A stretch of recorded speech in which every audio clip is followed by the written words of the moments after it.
43. Basic education.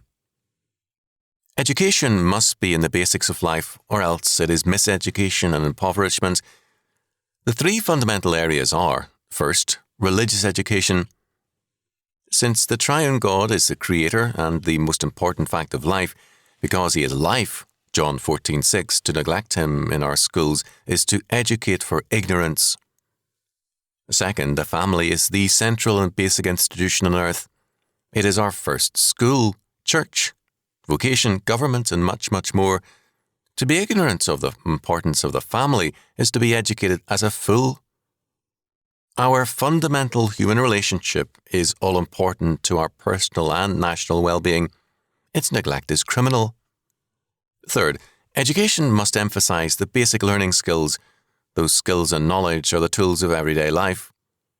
To educate a child poorly is like sending a soldier into battle without a gun. This is why the scriptures stress so strongly the importance of education. In Deuteronomy, we have Moses' summary of God's law for families. In Proverbs, we have instruction for a young man. Throughout Scripture, the instruction of the whole man is stressed.